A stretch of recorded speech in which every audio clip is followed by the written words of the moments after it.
Hello, I'm Jason. I am Executive Director of Hope of a Nation, and I am sitting here with Anthony Rabak. Anthony and his wife Valerie are part of the Hope of a Nation team, and we wanted to sit down and do an interview with Anthony because Anthony has some very inspiring stories of some of the things the Lord has done. So, Anthony, why don't you just start sharing some of these amazing things that have happened to you and the Lord's done? Well, thank you, Jason. Yeah, my story, God has done so much in my life from a young age. I know that one of my favorite scripture verses is Jeremiah 29:11, where it says that God knows the plans and the purposes that he has for us, and they're to give us a future and a hope. Yes. It really doesn't matter what it seems the situations are around you. If you keep your trust in the Lord, his plans come through and they supersede our own. Yes, they do. And my story really begins, I came from my mom and dad. My dad is from Europe and my mom is Italian, but she was born in Canada, but her parents are from Europe. And at a young age, I emulated my dad. Everything that he did, I wanted to do with him. And so if he had a hammer and he was working on a construction project, I'd have my little toy hammer and I'd be right next to him banging imaginary nails.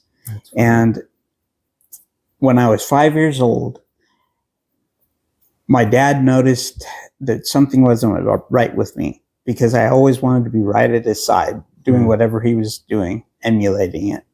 And this one day, I threw down my hammer and just went in the house and just walked away from him. And he knew something wasn't right. It's unusual for you. Yeah. And so he talked to my mom because he knew I had gone for a regular checkup, in weeks previous. And he said, "What did the doctor say when you had him checked out?" And he said, he's got a little bit of anemia and his iron levels are a little low, and just give him some supplements and he'll be fine. And my dad, as he continued to keep an eye on me, he noticed that's just not right. And so they went for a second opinion. And they went back to that doctor originally and just kind of prodded him a little more. And he said, "Well, if you guys have concerns further, you might want to go to a children's hospital and have them check him out." And when they did, the diagnosis came back almost immediately after they did some testing that I had terminal cancer. Wow. And their prognosis for me was I could die tomorrow. The best they could hope for with experimental treatments that they had, some that they were working with, they said maybe he'd have a 50-50 chance that he might live 5 years. Wow. So looking at the reality of the diagnosis, they got very depressed. I can understand. And my mom actually, through her disbelief of what was going on, God actually heard her cry when she finally turned and said, "Lord, if this is what you're wanting of my son, I don't believe that you gave him to me at an older age to take him at this young age." And she released me to him. And there came a faith. She cried herself to sleep that night. And the next morning, God just planted in her a belief in him and what he's able to do that completely turned the direction of her attitude. She now had faith, which she had learned about faith. She'd been taught about faith. She'd never really experienced faith. She turned you over to him. Yeah. And when she released and put her trust in him, he reciprocated through giving her a hope. That's the basis of faith, is hope and a belief in things you can't see, or they're not making sense to the normal mind, but it's hoping for things you can't see. And she just knew in her heart, she just had a peace that, the way she would put it, she said, I knew that God was going to do something in you. She didn't know exactly what it was, but she trusted him. And so as she began to trust in him, my dire situation, that the doctors were grim in that diagnosis, the tide started to change. And within 2 weeks of my terminal diagnosis, I went into what they termed a remission, a spontaneous remission. Wow. And that bolstered my mom's faith, that she knew that God was going to do something in me, and she was seeing the seeds start to sprout. And when she would profess that faith that God was going to heal me, the doctors were very cautious and tried to give her reality and tell her, you know, your son, he could die tomorrow. And yeah, he's had a turn, but that could quickly change tomorrow. And so they had talked to my parents initially and got them to sign off on some experimental treatments. And when my parents decided that they did not want to progress with those experimental treatments, the doctors kind of forced their hand and said, you've already signed the releases. And because of his condition that could turn within 24 hours, it is strongly recommended, and we're going to push forward that you need to continue with the plans that we have. So as a result, I went through 36 days of an experimental radiation protocol that was very intense, very extreme, and 3 years of chemotherapy. 3 years of chemotherapy. 3 years of chemotherapy, regular chemo. And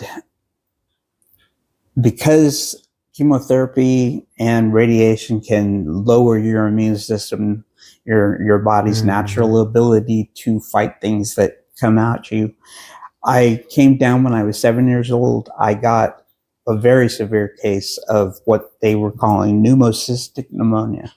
Wow. And at that time, I was diagnosed with the cancer when that was 1974. So that's the infancy of a lot of progressive medical things were just starting, like radiation and advancements. They don't have the knowledge that they have now. Yeah. And so I felt a little bit like a guinea pig at times, you know, not that any harm was being wished on me, but it was an opportunity for the medical community to test some theories. You were a test subject. I could see that. And at the time, that type of pneumonia was very rare. And the only times they were starting to see it advance was in the AIDS community. And so a lot of people who were suffering from AIDS had that resistance so low that they would get this what they were considering then a very rare form of pneumonia. And there was one evening where the pneumonia advanced so far that the doctors actually sat my parents down and gave another discouraging diagnosis. And they said, unfortunately, your son's organs are shutting down, his body's failing, organs are failing, his body's shutting down, and we don't anticipate that he's going to live until the morning. So they gave my parents basically, now that hope of maybe 5 years was now less than 12 hours.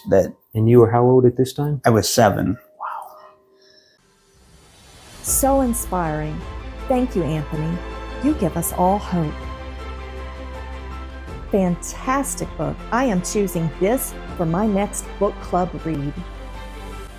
These are just a few of the words some 5-star reviewers have used to express how they felt about Anthony Rabak's story. Now, for a limited time, when you support the work of Hope of a Nation through the following special offer, you will receive a free signed paperback copy of Anthony's book. To get your signed copy of Anthony's inspirational book, Just Tell Me When You're Going to Stick Me, visit hopeofanation.org/Just Tell Me. Again, that's hopeofanation.org/Just Tell Me. Select how many copies you would like to receive with your donation of just $25 per book, and then finish the secure checkout process to indicate your shipping address and process your donation. Please allow 7 to 14 business days for delivery. And God did another miracle in me. I had been told by a relative that no matter what situation you're in, whatever you're being faced with, you should always give praise and thanks to God. Even if the situation is totally contradictory, still praise Him in the good and the bad. And I remember my mom she was very concerned because I became unconscious. Mm-hmm. And there were moments where I would come out of it wasn't a technical comatose situation, but it was an unconscious situation. And occasionally I would snap out of it and be very delirious and disoriented and aggravated. And so my mom was watching this all night long, just seeming to get worse and worse. Wow. And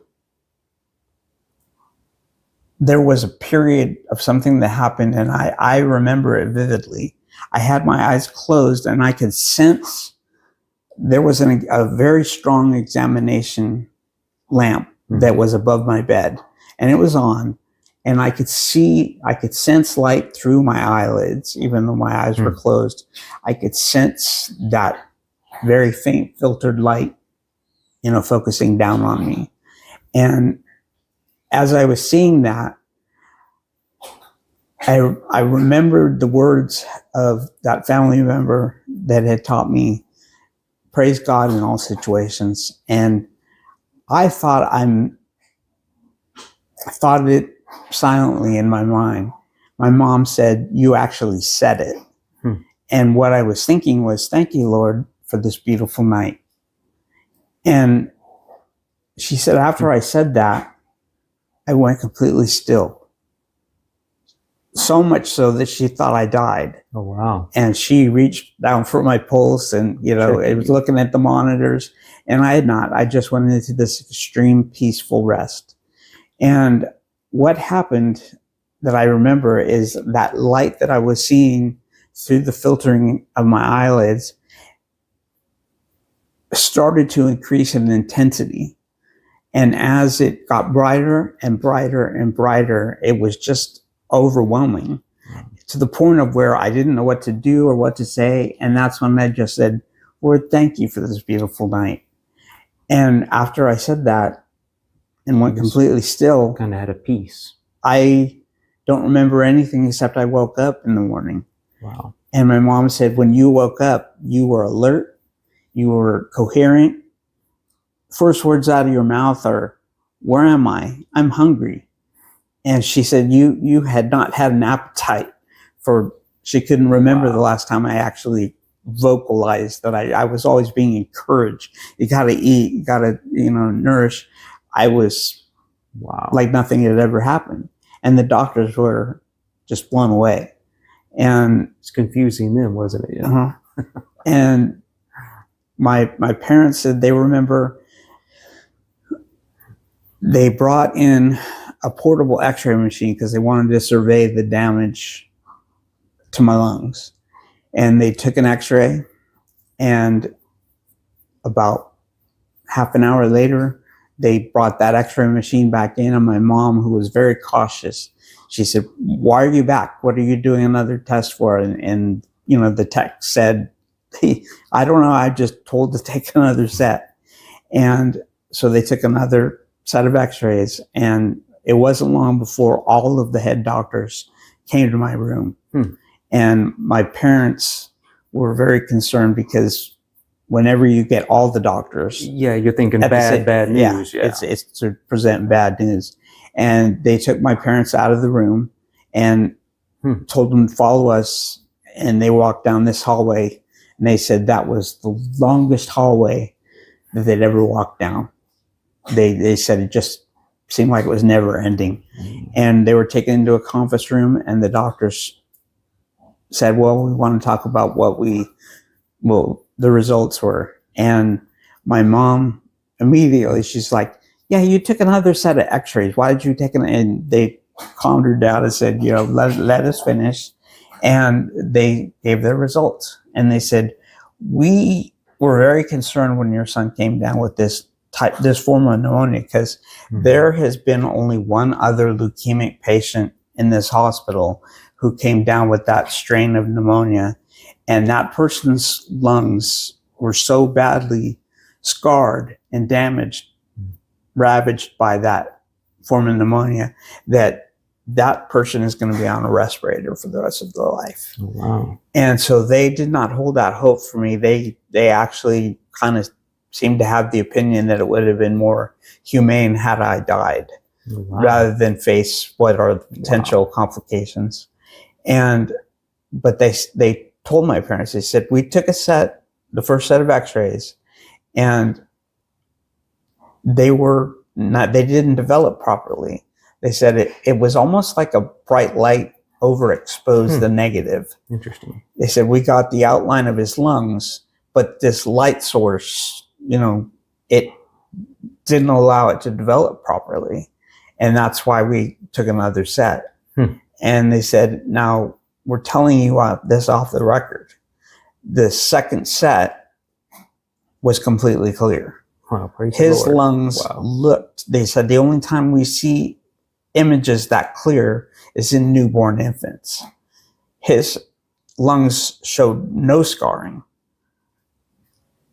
Babies, when they're born, as soon as they start breathing natural air, they get contaminants that start to scar their lungs. They said his images were like newborn tissue. Wow, and with your condition, that shouldn't have been possible, right? Wow, that is And amazing. so that's amazing. My mom always held on to the belief that God gave me a brand new set of lungs that night. I think I would believe that too, yeah. And, you know, I spent my life from that point on not having any further complications from the cancer that I had and from the pneumonia that I had. Life seemed to normalize for me. Wow. And growing up, my parents were always quick to caution me whenever I would be a little rebellious or go out and do things that they didn't quite agree. And they'd always remind me, you know, you're not your own. God saved your life and he has a purpose for you. Don't take for granted, you know, the life. A reminder for all of us. The life that he has spared. And I would always say, yeah, whatever. It's, you know, as a teenager growing up, you just go out and try new things and go out on your own. But I learned the lingo of church, the things to appease my parents, to convince other Christian friends of my parents that everything was okay with me and that, you know, there's no worries in my life, you know. And the way I view it is that I knew how to act on Sunday. I knew the words to say. I knew the motions to go through. I was a saint on Sunday. Presented a nice outward appearance. I was an angel on Sunday and a little bit of a devil through the week. And once church was over, I just went about my life and I didn't give God too many second thoughts other than the times that I was with my parents or at church or in my youth group. And that's how I lived my life. The turnaround for me came my first year in college. I had desires that I wanted to go into medicine. Growing up, that was the desire that I had is I wanted to do things for God and mankind. And even though I wasn't living 100% for God, I still had a heart that wanted to follow and please him. And I thought, well, what better way to serve mankind and serve him than to be a doctor, because that's the only thing I knew from a young age, was being in the medical arenas, that doctors help people. Which is very understandable. Yeah. So that was my desire. That was my direction. In fact, all of my friends even would jokingly, every time they saw me, it wasn't, "Hey, what's up, bud?" It was, "Hey, what's up, doc?" You know, and that was the direction of my life. And I went to university to do a pre-med program. And so I focused on all of the things. Actually, my major direction was to go towards physiology, to build the groundwork for a medical career. And when I was in high school, see, one of the side effects that they told my parents when they were doing these experimental treatments to me, as they said, there's going to be some potential side effects from the radiation and from the chemo. They will be things like, he's going to have a little bit of difficulty with education and learning.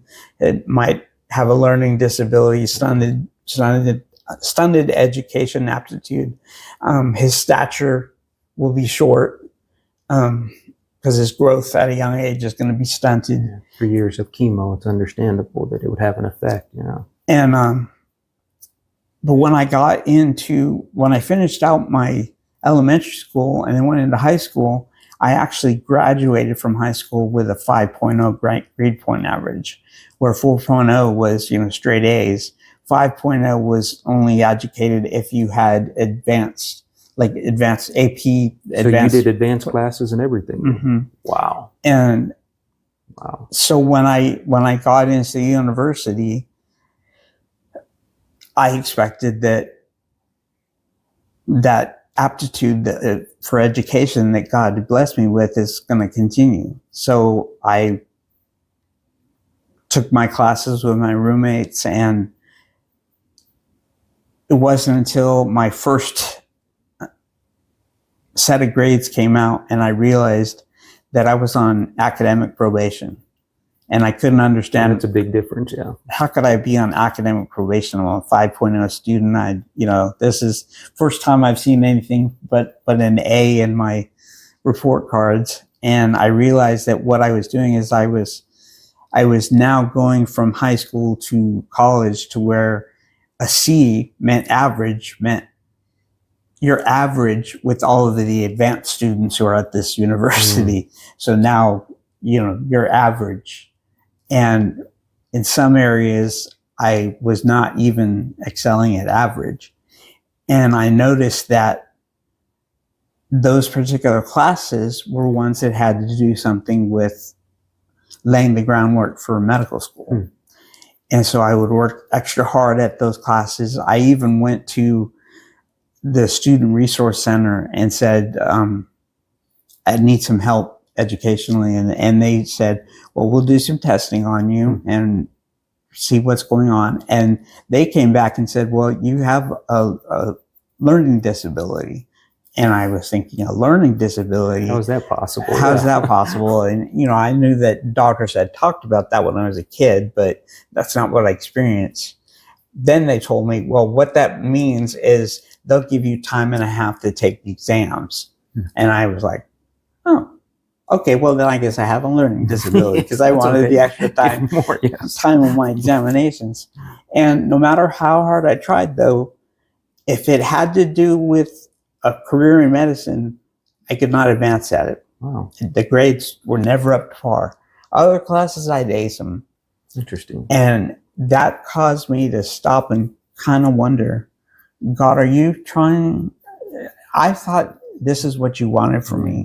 Is it this is your his plan or your plan? Exactly. That's exactly what it was, is that I had put on blinders and focused so much on what I thought I wanted, being what he wanted, that when I put the blinders on and focused on my desires, I put him in the periphery. And when he would try to get my attention, I would see it as distractions. I was like, no, I'm focusing on God's will. I'm not going to entertain distractions. And the distraction was actually God going, you're not following. Yeah, he's trying to get the your direction. attention, and you were, yeah. And so when I decided, God, I need to be serious and focus on you. And I went home for a Christmas break. And when I was on that Christmas break, I met a friend from high school who was on his break. And as we spent some time together, he started to share what was going on in his life.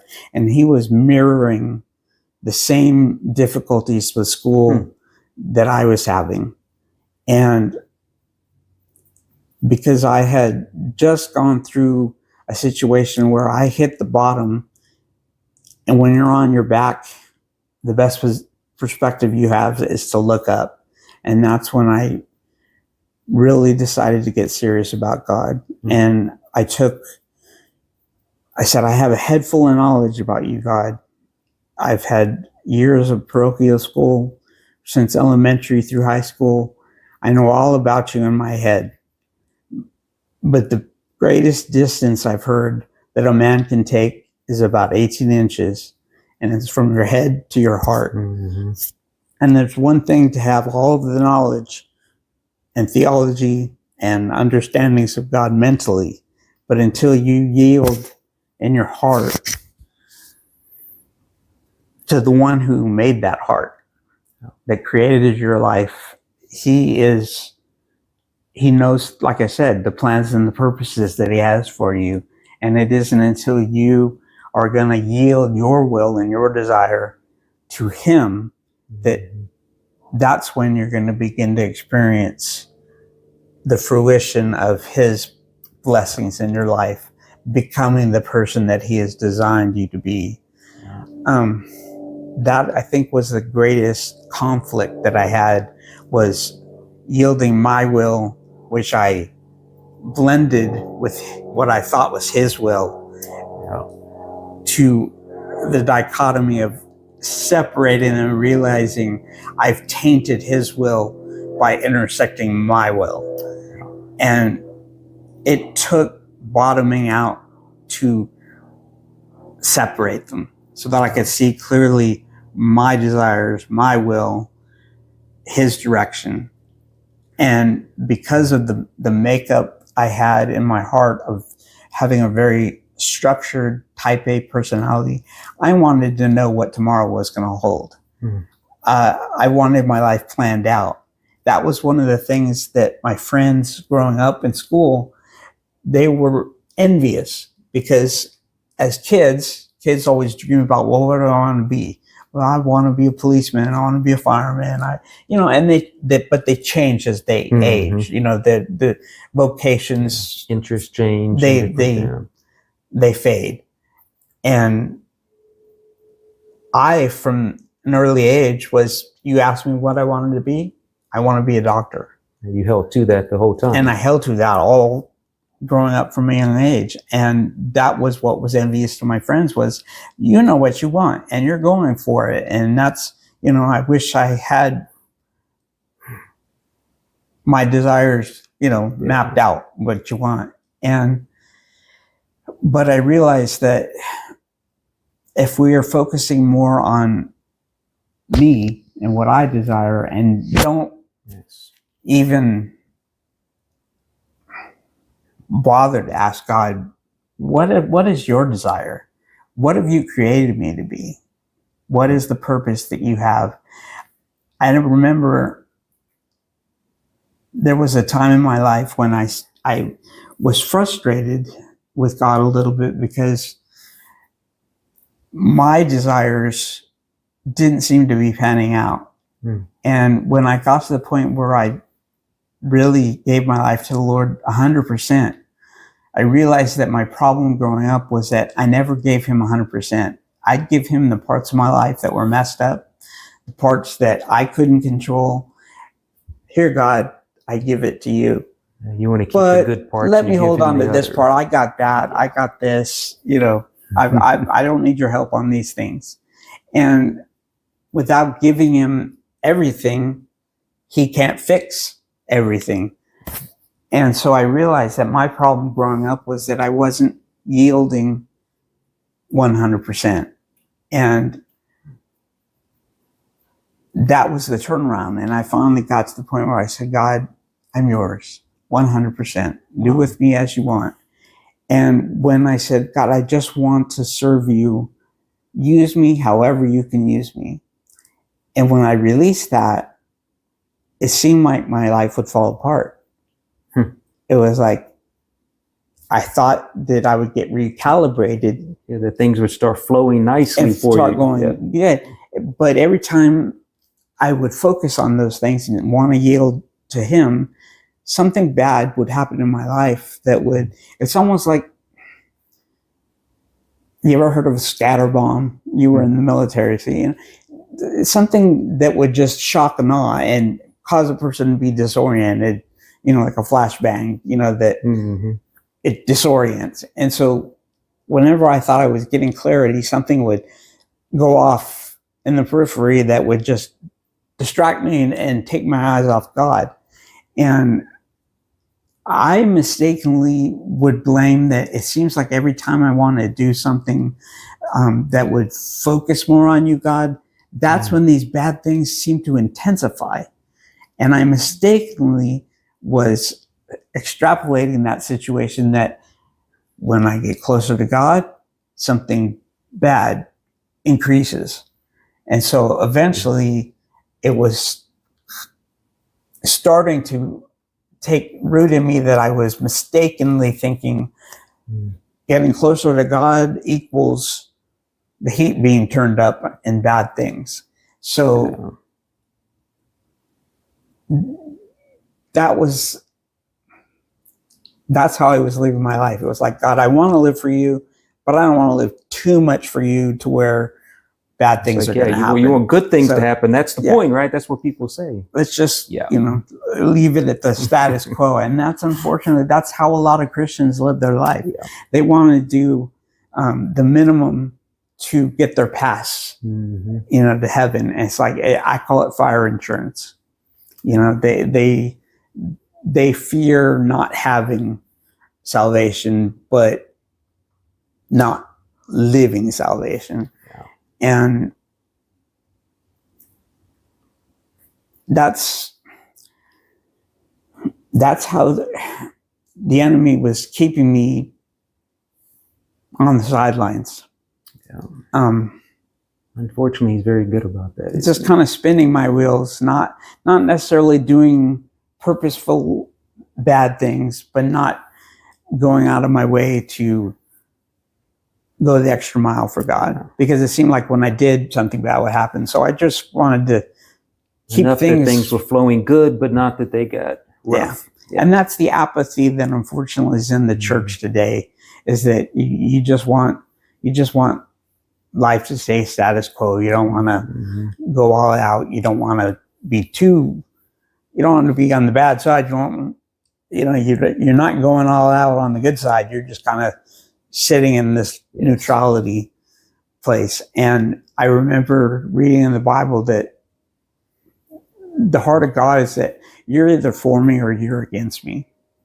It's not, it's hot or cold, and do you want to be pleasing to God, or do you want to be something where he can't stomach you, because there is no gray in a relationship with God. You're for him or you're against him. It's black and white. There's no gray.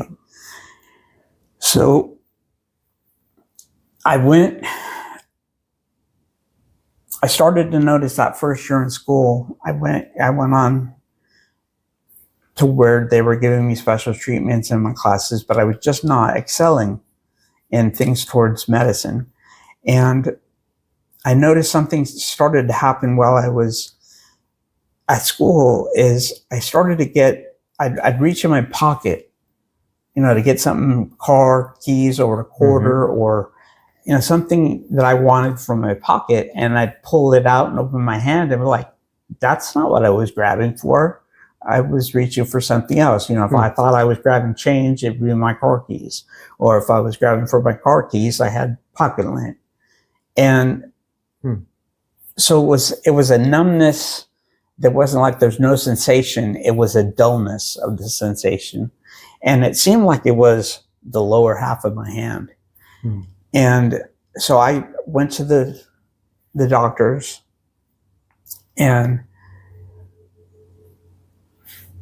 I found out that they had a free clinic at the university, and it was free for students to go get medical care, checkups and things like that. So I thought, well, I'm not going to tell my parents. I'm not going to go back to the Bay Area where all my specialty doctors are.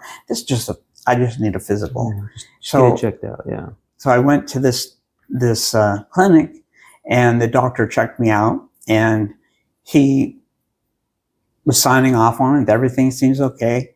And he was finishing my notes, and he had his back to me, and I noticed that all of a sudden he stopped what he was doing, and he kind of stopped, and it looked like he was looking up for a minute, just kind of pondering.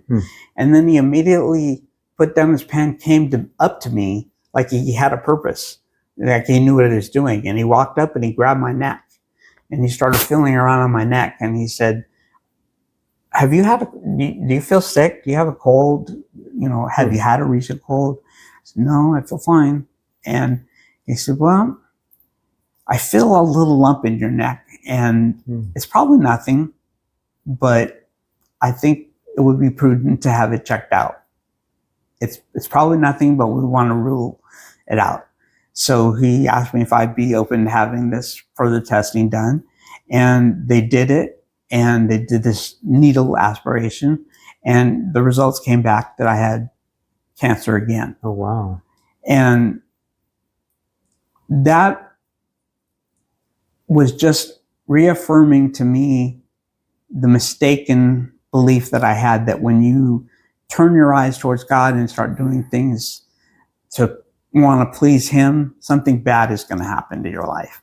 And so that was my discouragement. It was like, God, I got cancer again. I'm trying to turn my life around and focus more on you, and this is what I get for it. And so I had an operation that was only supposed to take an hour and a half. It turned out to be almost 8 hours on the table. Wow. And it was very invasive. And I got through that, and I was recovering. And I remember it was a particular weekend where my routine was, I was working with, I had grown up in my youth group, and when I got older, I became kind of a peer leader or assistant in our youth group. And I would go home on the weekends from the university and help out with the youth group. And that was my routine. Every weekend I went a couple hours back home and worked with the youth. And I was really discouraged, and I didn't want to go this weekend. That's understandable, yeah. And I happened to be flipping through the channels, and I saw a public access commercial for a local church. And I thought, well, I got to go to church somewhere, so I'll go there. So I decided to go there. And I went there, and after the service was over, I'm walking down the aisle, and I don't know if you've ever been in a situation where you can feel eyes on you. Yes. And as I'm walking down the thing, I just felt like somebody was looking at me. And I looked, and my eyes met this person in the thing, and I recognized him. It was the doctor that I had been to the free clinic. And I stopped, and, you know, he shook my hand. He said, "How have you been? And, you know, how did the results turn out and everything?" And I had already had this operation and everything. And I knew he knew what the results were if he looked at my records at all. But we talked, and he stopped, he looked up again, and he said, "You know, I pray every day that God will help me be the best doctor that I can be, and to inspire me and to help me and lead me and guide me." And I realized that when I thought God didn't have his hand on me, he did have his hand on me, because one of the things that was said to me by the doctors and the follow-up team that was caring for me, they said, your cancer was so invasive that it had spread through your lymph nodes and was about to break into your chest cavity. Wow. But it only went as far as your clavicle and it stopped. And they said, so you had an excellent specialist who caught this cancer when he caught it, because any more time had gone on, it would have dropped into your chest cavity and it probably would have metastasized and we would not have been able to get it all. Wow. We were able to contain it and get it all. And that's when that realization hit me, that even in the times when we think that God's not on our side, he's working in the background for that plan and that purpose that he has for us. That I realized I had an episode happen when I was recovering after that surgery. They had cut a lot of the muscles and tendons in my neck for the surgery, especially because it was so invasive and they had to dig around a lot. You don't realize how many muscles you use to hold your head up until they're not able to do it. And that was the experience I had in the hospital, was that I was in so much excruciating pain. I couldn't lift my head up from the bed. I have to physically grab the front of my hair and pull to if I wanted to sit up. And I remembered there was a time I was sitting up in bed and I was admiring all of the cards that my classmates, my friends, everybody sent me get well cards, and they had put them all on the wall. And I was looking at the wall and admiring all those cards. And I just got overwhelmed with tiredness. And I thought, well, Lord, thank you for taking care of me, bringing me this far, helping me with this doctor, who wasn't necessarily a specialist I had gone to. It was just a doctor at the free clinic. And I determined I'm going to lay back down and just rest. So I lay back and I was resting, and there was a very large card on the wall, and the tape lost its adhesiveness, and that big large card fell abruptly on the floor and made a big startling noise. And I was leaning back, and when that happened, instinctively I shot up to look at what the noise is, and I had not assisted my neck. So when I did that instinctively, it stretched all of the stitches and everything in my neck, and it was just incredible surging pain that hit me. Wow. And the first words out of my mouth were, God, why did you let that happen to me? And then I stopped and I realized, why am I blaming the Lord? Yeah. It's just like it's second nature that I'm going to go, this is your fault. Why did you let this happen to me? And I was like, he didn't do it to me. And as I was sitting there and I realized, and I said, God, I'm tired of blaming you. Mm-hmm. And he gave me some understandings that I actually was able to share in a book that I wrote. Because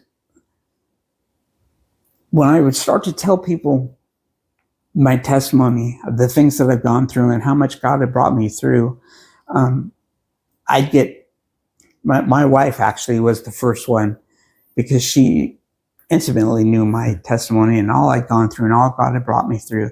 And she always encouraged me. She said, you need to write a book and encourage people. And my feeling was, who wants to read a book about me? My understanding of autobiographies was, always somebody famous, somebody who impacted society or changed government, or, it's like, I'm not famous. I haven't done anything noteworthy. It's a nice thought, but I don't think so. And she would always encourage me. She said, those are the books that I like, is that when I read about somebody that I can relate to their life, relate to what they've gone through, what they're going through, and not be a distant person. I have no, Yeah. I can't imagine what they've gone through. I want a relatable person and to be encouraged by their journey. And I've always thought that there's two types of people in the world. There's the type of people who will learn from other people's mistakes. And then there's people who learn by only making their own mistakes. Yes. And I knew that God would give me an ability to write a book, to give an opportunity that maybe somebody can be encouraged and learn from some of the mistakes I've made and not have to walk the roads that I have. Our testimonies too. Yeah. And, you know, I've always been encouraged because there's been other people that have had things worse off than me, and they've been my encouragement. And I noticed that when you're going through something, there's always somebody who's gone through something worse. Let them be an encouragement to you. Yes. Just as I've had so many people come to me and say, you may not know the inspiration just your life has been to me, and you had no idea. And sometimes you think that the only way that I might make a difference is preaching to somebody. Sometimes your words speak louder volumes than your actions. And I've heard it said that, you know, the best sermon is a good example. Yes, I agree. And I know, you know, I have a Catholic background growing up, and I know that one of the saints, you know, in the faith had a famous saying that he said that he's always attributed to him, that he said, preach the gospel always, everywhere you go, preach the gospel. And if necessary, use words. That's good. And so that's what I've always tried to strive to do, is that, Lord, let my words speak more than let my actions speak more than my words. Let my life,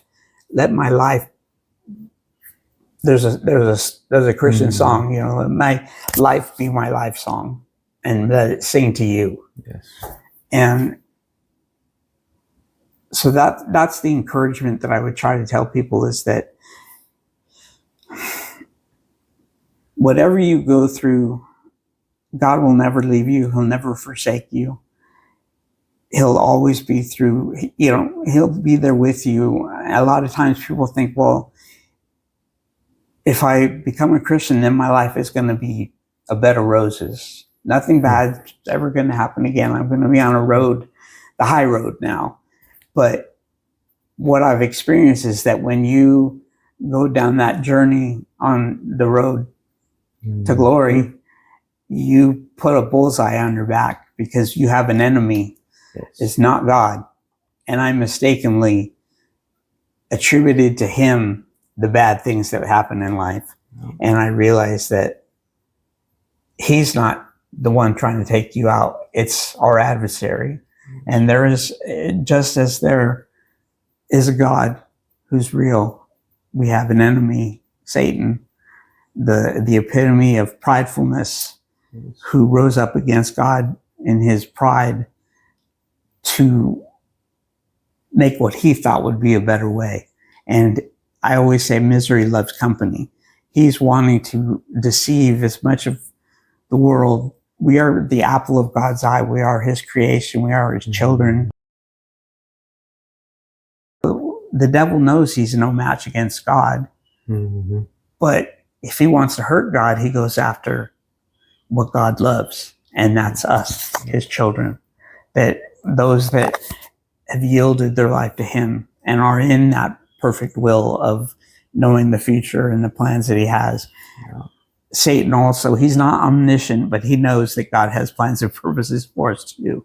And if he can cause us to veer from the path we're on in God's righteousness, then that will be accomplishing what he's wanting to do. That will strike, bring discouragement and confusion to us. Yeah. to get us to doubt in him. And, growing up, my dad, my mom was the first one to learn how to turn religion into relationship. Mm. And, my parents both grew up with a Catholic background, and they knew all of the protocols and ritualism of Mass, and doing the things as, what good Catholics do. And my mom's turning away from God happened when she was pregnant with me. Well, I was actually before her. Well, she was pregnant with me, and her mom was diagnosed with cancer. Mm. And my mom, her heart was sad because she had left her family back in Canada when she moved to California with my dad and my brother and sister. And as an only Italian daughter, they usually stay by the parents. And so she felt she was breaking tradition. Like abandoning the family. And it hurt that much more when her mom got cancer and she couldn't be there with her all the time. Wow. So she turned to the next thing she knew, which was go to Mass, say prayers for her after Mass, light candles, and raise your prayers to God. And her mom did not improve, and she passed away. And she was pregnant with me at the time. And so she was mad at God because she thought, you don't listen to me. You didn't hear anything I said. What was it for? Mm-hmm. So she just didn't really want to have anything to do with religion anymore.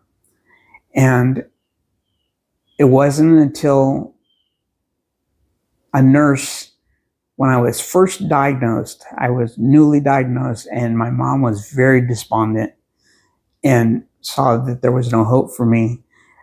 A nurse came and pointed a finger at her and said to her, "You're boxing and burying your son. You're not giving him a fighting chance."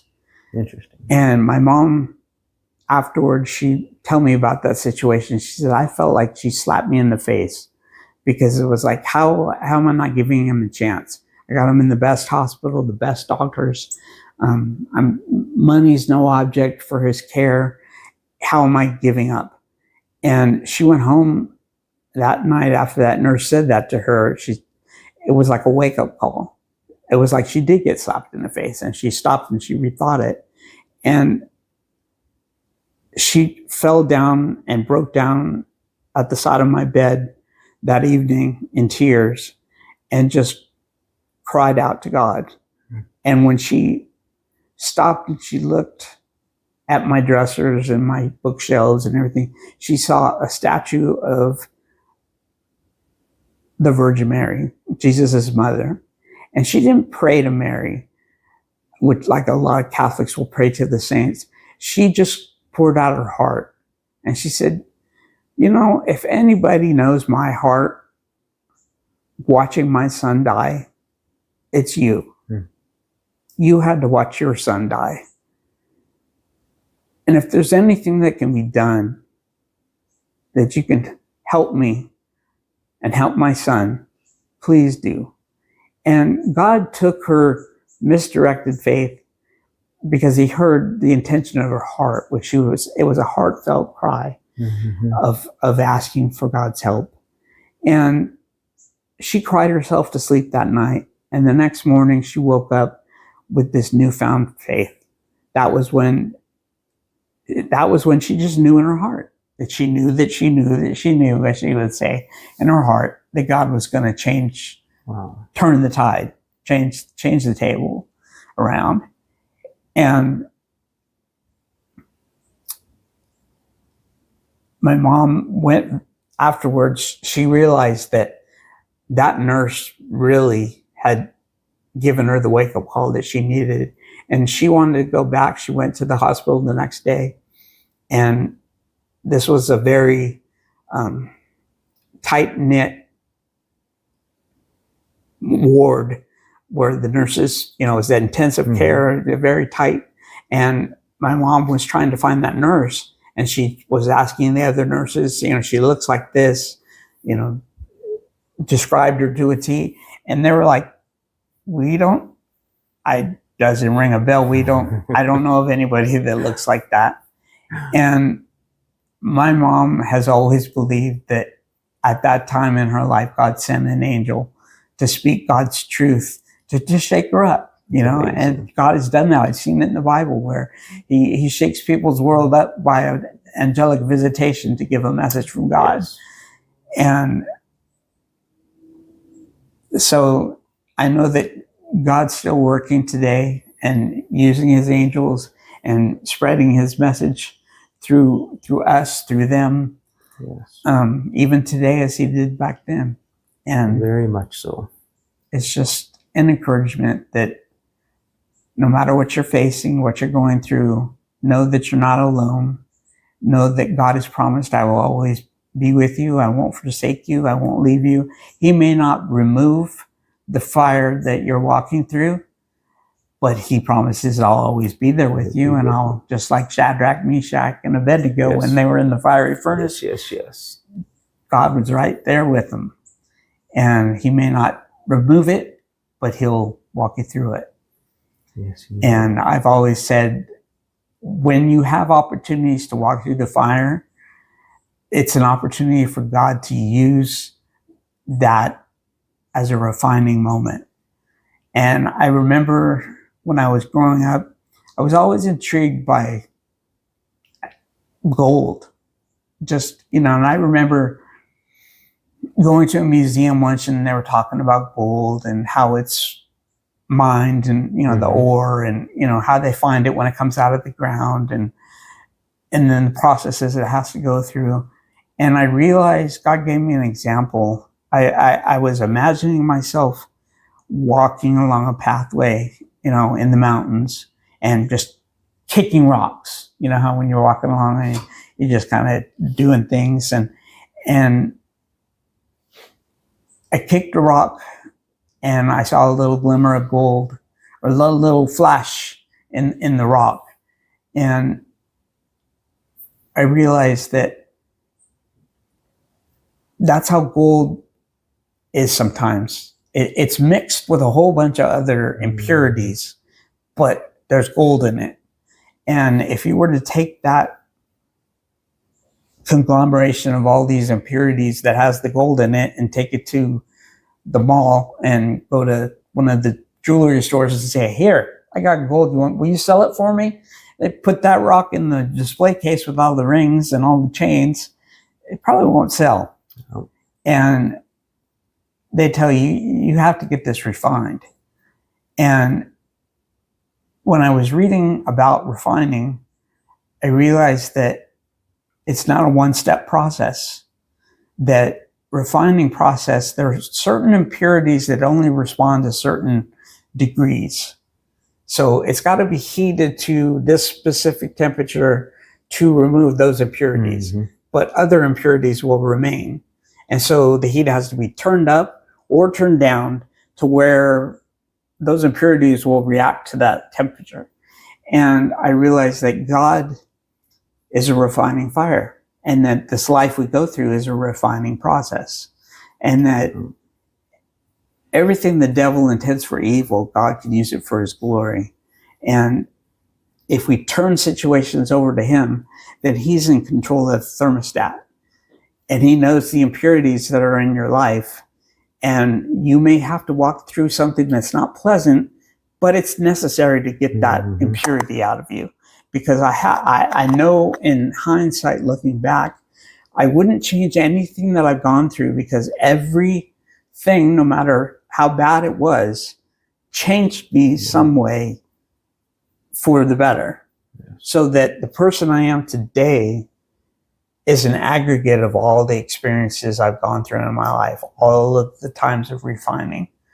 And so I wouldn't change anything because it was necessary process to get the impurities out of my life so that I could start being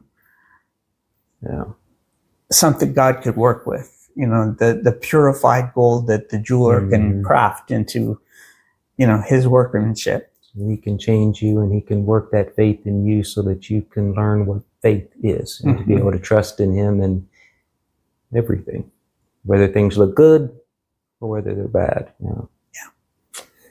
Yeah, he's very good at that. The difference is that not all people recognize that. Some people, like you were saying, you were initially blaming him, but sometimes people hold that blame. They don't change their thoughts and recognize what the Lord's really doing in their lives. Yeah. And you've had such an amazing story with all of this, because some of these things you've shared, though, even about these things you've gone through, they're not everything. You've gone through a lot more other situations, and you wrote a book. You'd mentioned it. You wrote a book about this, right? Yeah. This was a few years ago? Yeah, it came out in 2009, and now we're 2024. And it's funny because when people read my book, when it came out in 2009, they were really encouraged by it, and they would ask me, when are you going to write another book? And if you realize what the premise of my book is, it's telling about what God has done in my life. To write another book means that I have to go through more trials for God to continue to show his glory. But he has, because like I said, when you give your life to the Lord, it's not going to change it into a bed of roses. And the more damage you're doing to the enemy's kingdom, the more he turns up the heat. And so from the time of the book coming out in print to today, I've gone through as much and even more. And so I have I definitely have the makings for continuing to give God glory, because he's continued my story. It's time to write another one. Yeah. Well, so the book we're talking about that Anthony had wrote. So just tell me when you're going to stick me. And for a limited time, you can get a copy of this book, personally signed by Anthony, directly from Hope of a Nation, whenever you select it from our gift catalog and make a donation of at least $25. So don't wait. Get your copy today by going to hopeofanation.org/justtellme. And you've got to read it. So there's a lot more in here than what Anthony has described, a lot more, and you're going to get a lot out of it. And you see a lot more of what the Lord's been doing in his life since then. Just to add to it, Anthony's receiving nothing out of this. He wants everything, all of the proceeds from this, to be able to go to the work and that we're actually going to just talk about here in just a minute. So Anthony and Valerie, they're part of the team of Hope of a Nation, and they've been now for a short while. Hopefully they'll be a part of the team for a very long time. Let's transition a little bit. Let's talk a little bit about what's going on now. So you were saying how the Lord was refining you and he's working in you. And I know, and people will learn if they read your book, that you were a youth pastor for a little while also. But through all of these things, because of the health conditions and the issues, it kind of gave you a little bit of pause on some stuff. But it didn't stop you. So you and Valerie have been very much involved over the past several years with a very large orphanage in Uganda. Without going in and sharing everything from then, talk a little bit how that process began. How did that transition, and how did you, what did you sort of start doing at first in the beginning when you were helping? Well, my dad was really involved in the Christian Businessmen's Organization. And because I had traveled extensively with him overseas, I'd met a lot of people around the world. And so it wasn't unusual to get communications from somebody over there who wanted to just make a connection with the US. And so when this person reached out, I figured it was just, that was the case. And he told me that he was working with youth with his local chapter, and he asked what I was doing with my local chapter. And so I asked him, is there anything over there that you might have a need with? And he told me, he said, I work with the youth with BMF, but I also direct an orphanage. And it's also a school. We want to give education to these children to help them, because it's key to breaking the poverty cycle. Education is so important. Very much. And he told me, he said, I was able to move from where we were living in the capital to a more rural part, because my father passed away unexpectedly and our family couldn't continue living where we were. So we moved, and God put on my heart, as you were given an opportunity to get an education when you were younger, pay that forward. So they purchased some land in rural Uganda, started to build a little orphanage. They started out with 15 kids, but within 3 years they had ballooned. Because they were the only Christian orphanage schooling opportunity in that area, the local churches, the police department, as they would get orphans in custody, they started bringing them and dropping them off, leaving them on their doorstep. And he said, I just couldn't turn them away, and I knew God was going to make a way somehow. But they went from 15 students to having 600 kids. And so they realized they had to start building bigger facilities, doing different things. And he said, we just completed the boys and girls dormitory, but we don't have adequate sleeping arrangements. We need deckers. And I told him, I'm not familiar with that term. What is a decker? And he sent me a picture. It was a triple sized bunk bed. Yeah. And he also sent me a video of a sea of these young children sleeping on the floor. And my heart just broke. And I said, children don't need, they were happy. It was like they were in a big slumber party, but it's not sanitary. It's cold. They're closer to the insects and pests. And, it's just not, it's not proper for children. So I really prayed to the Lord, and I said, I don't know what I can do, Lord. And he made a way, little by little. It took a few years of shaking trees and asking people for help, and God opened doors and provided that we were able to slowly meet that need and get all those beds. But as we were going through that progress, I realized that that's only one aspect of needs amongst orphans. 600 children, so yeah. And so as we were working on projects, there became needs for some agricultural needs, some water source needs. They had no electricity. And so, temporarily we tried to do some solar before we were able to get electricity in there. And so I realized that, God, are you opening up a broader ministry? And it was answering a prayer for me, because when I was accompanying my dad and sharing my testimony overseas, I was really enjoying that, getting to go around to different places and share what God had done in my life and encourage people. And it was on one of those trips that something started to happen to me neurologically. And it became difficult to navigate the cobblestone roads that I was traveling on that one afternoon. And I knew something was not right. I felt like I was drunk, but I had not touched a drop of alcohol. It just seemed like I was losing control of my body. And when I got home and that was finally diagnosed, I really felt like I was finding my groove, that I was starting to realize the plans and purposes God had for me. Because originally I thought it was to go into medicine. And when that direction changed, I thought, oh, he wants me to go into ministry. I was a youth pastor. And then that direction changed. And it was like, well, Lord, I'm not finding what you want me to do.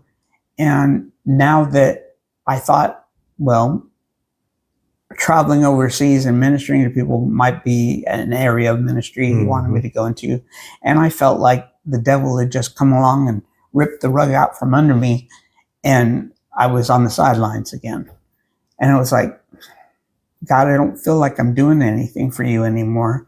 And actually, to be honest, I kind of felt useless. And it was like, Lord, what can I do for you? And when he opened up an opportunity with this orphanage to do that project, I realized, you know what? I don't have to physically be there to do something. I can do something remotely from this side. And as long as there's a good team on the other side, you can be a part of the machine, you know, and maybe you're just stateside. And so God showed me that with the advancement of technology and the internet, and to be able to have a conversation here in the US, talking to somebody on the other side of the world in real time, back and forth. And it was just like, Lord, you created this world, and it's a shrinking world. It's getting more and more opened up. And as you're advancing the mind of man and advancing technology, and it can be used for bad, but it can be used for his glory in so many tremendous ways. And so I felt, well, Lord, I don't feel so useless, because now I'm starting to see that I can do. And, you know, it was my wife who encouraged me with something that she read, where you may feel useless, but you have to remember, if you feel useless to God, God's intention is not that he needs you for anything. He can accomplish everything on his own. And he just so happens to bless us by letting us be a part of it. Yes. And it isn't that you feel useless, and if I'm useless and God's plans and purposes can't be accomplished, he doesn't need you. He wants you. Yeah. And that was the thing, is that he doesn't need you to accomplish his purposes, but he loves you and he wants you to be a part. So if you make yourself available, whether it's stateside or whether it's actually being boots on the ground, you're a necessary part of the cog in the machine, and a chain and a link in the chain. And the whole body. Yep. Your mission field can be right here. You don't have to be out in it. You know, you enable others, just as we are the hands and feet of Christ. We can sow into others who have the hands and feet that can go out to do, but they are hobbled by not getting our support. And so we can sow into them to help enable them do what they need to do. As they're helping further the kingdom, we're all a part of it. It's a circular chain. And that's how you realize that we are all a part of the body, you know, and don't feel that you're any less of a part of the body, because we're all, you know, if you realize the awesomeness of the human body, you may feel, well, the brain is the leader, and the heart, you know, pumps the blood of everything. It's like, you ever stub your toe? That's all you think about. Yep. You see how important it is to have that tone. And when it throws your whole balance off, you can't operate, you can't function. It's like every little piece, even if it seems to be insignificant, it's not. It's part of God's plan. It's the purposes, the plans that he has for all of us to be a part, and not to be anyone be more important than another. That whether you're in front or you're in the back, you're in line. You're in line. Yep. And you're a necessary part. Very much so, yeah. Well, and over time, you and Valerie helped with a lot more projects and different little programs there. And actually, earlier in the year, I was there. And it's so amazing, because both of you two, you are so loved and honored by them because of all the work that you have helped with. And I think it's so neat that they even took the the cover, the cover of your book here, and it's painted on the wall there. So it's like all of the children, and they can see it, and all the visitors, because you two you've been a part of it with them for so long. And thank you for sharing your testimony. I really believe that it's going to be very encouraging to a lot of people who'll be watching this. And because I know for Susan and I, your testimony is very encouraging to us. And like you said, and I don't think we mentioned it, but right now you've got MS. So I don't think we actually put a name to the other thing that we're starting to develop in you when you were transitioning to this. But it's not stopping you. You're not letting any of these things discourage you from carrying forward with what the Lord's calling you to do. I think that's inspiring for people. I remember when I first set out and tried to gather composure and contemplating writing the book, I remember praying out to God and saying, why would anybody want to read a book about me? And the response I got in my heart was, because it's not going to be a book about you. It's going to be a book about me and what I've done in you. That's awesome. And I was like, oh, okay, well, I can do that. Yes, I think because sometimes when we think about being a witness, an expert testimony. Yeah. Yes, and the thing is we're acting as witnesses to what the Lord has done in our lives and in the lives of other people. That's what being a witness to it is. Sometimes we might think that being a witness means walking up to someone and saying, do you know Jesus? But just by sharing our testimonies of what the Lord's done, we bear witness to him, which is pretty amazing, really amazing. I know a lot of people are going to be very inspired by listening to this. So thank you for the opportunity. Yes. And like I said, anyone can go to our website, make a donation. We'll include the link here, and you can get a copy of Anthony's book here. And I think you are going to love it. And after you read it, share it with someone else. So inspiring. Thank you, Anthony. You give us all hope. Fantastic book. I am choosing this for my next book club read. These are just a few of the words some 5-star reviewers have used to express how they felt about Anthony Rabak's story.